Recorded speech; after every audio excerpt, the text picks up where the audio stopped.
It's good, YouTube family. It's your boy Roshad. I am back again. Another video. Yo, I just saw this freaking Venom sequel. Venom, Let There Be Carnage. Yo, okay, so this is what I'm gonna do. Two videos, okay? The movie just came out, was technically supposed to be released tomorrow, October 1st. I'm seeing it like a day early, so I'm doing two videos. It's gonna be spoiler free. Next video is gonna contain spoilers. So obviously if you want to talk about the spoilers, be sure to check that out because the spoilers, I'm gonna tell you right now, freaking crazy. Okay? It's just bonkers. I can't say no more about that without obviously spoiling, right? So anyway, this is spoiler free review, so feel free to just go ahead and watch this video in its entirety if you enjoy it. And the next one's gonna contain spoilers, okay? So anyway, this movie was a solid movie. If you like the first one, you're definitely gonna like this one because it's basically like more the same. Like the interaction between like Venom or the symbiote and Eddie Brock were good. They were good interactions. They were like kind of played onto that whole really goofy behind humor that they had. At one point, he was like, the symbiote's like making Eddie breakfast to cheer him up because he's sad that he finds out his ex-girlfriend is like engaged to somebody else. But there's some things that's like stupid about the movie, like the girlfriend being engaged to somebody else and she wants to talk to Eddie about it. Like, I don't know, it's just weird. Like, her character was horrible. The girlfriend, I forget her name, but she was freaking horrible in the movie to me. I don't know, she just didn't make any sense. And I feel like she was that way in the first one too. But in this movie, she's like worse than she was before. But the guy as Eddie Brock, he does great. He especially plays a role of, you know, just Venom in general, like really freaking good. So like his acting's on point. It's kind of still has like that kind of like gritty type of feeling to it, like kind of that dark and gritty feeling. Rated PG-13, you could kind of clearly tell like they edited, some of the editing was like really wacky and really weird looking, like when they would show, because obviously Carnage is in this movie. So obviously Cletus Cassidy becomes Carnage at some point in the movie. And the way that he would like kill people, they edited it so hard, you couldn't even see like what he was doing. Like it just turned into him kind of like throwing people around and stuff like that. And if it was looking like he was gonna stab somebody, they would obviously never like show that on camera. And admittedly, that did take me out of it a little bit because I feel like, I don't know, I just feel like you should be able to better represent. I feel like they played it really freaking safe, which is fine, I guess. But it did kind of lower it on a scale to me. So just kind of in general, like the interactions between like Eddie Brock and the symbiote as Venom, as a unit, like they kind of get into some internal turmoil, some conflicts and stuff like that. But to be honest with you, the stuff that they dealt with, that's like my least favorite part of the movie. And there's a lot of that in the movie. A lot of like just them two just bickering and that shit was annoying to me.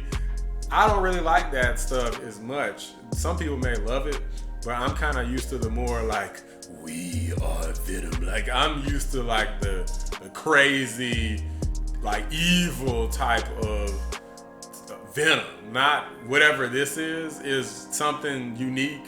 I give them credit for that, but I guess they were probably just trying to find a way to keep it like family friendly, more interesting instead of just kind of this dark, crazy thing or whatever. And I kind of get what they're going for, and I understand it. I kind of enjoy it, but it's just not. I don't know. I don't enjoy it as much as I feel like I would have if it would have stuck a little bit closer to the source material, which is really difficult to do without Spider-Man. So it kind of sucks that they haven't done any crossover or anything like that. And because of the whole movie studio situation, you know, it's just a tough situation where, you know, Sony would have to give the movie rights back to Marvel. For anyone who doesn't know, Sony owns the movie rights to Venom, and you know, anyway, they can't make Spider-Man movies. The Marvel Studios can't make Spider-Man movies. They're making them right now because they subcontracted out a contract. It's kind of a crazy situation, but anyway.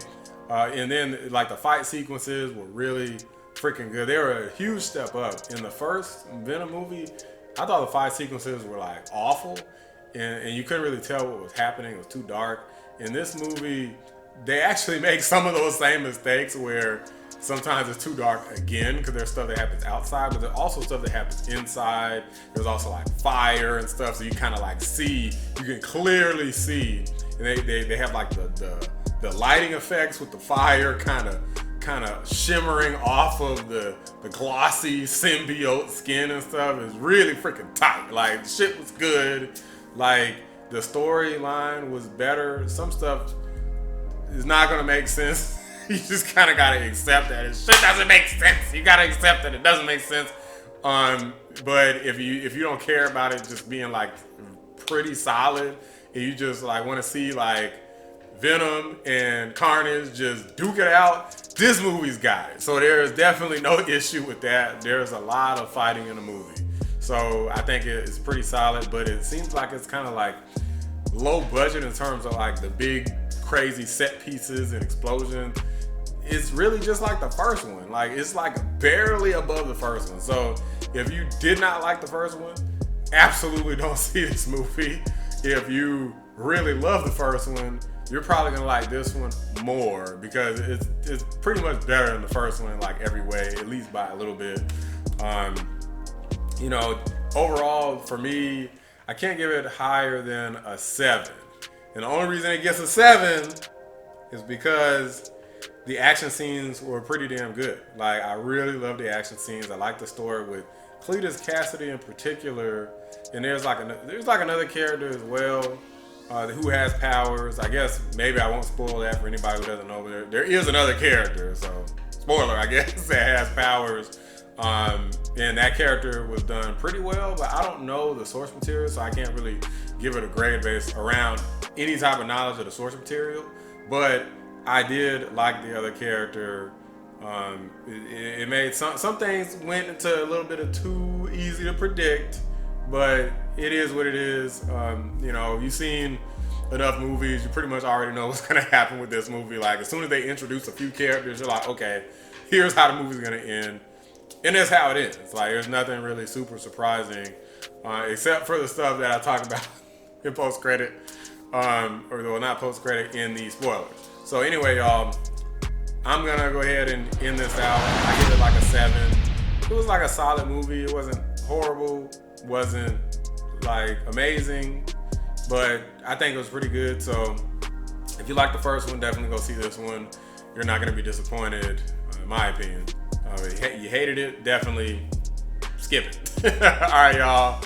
I'm gonna go ahead and do my spoiler video, and yeah, I hope you stick around for that if you have already seen the movie, or if you just want to hear me blabber on about what really went down in the movie. See ya.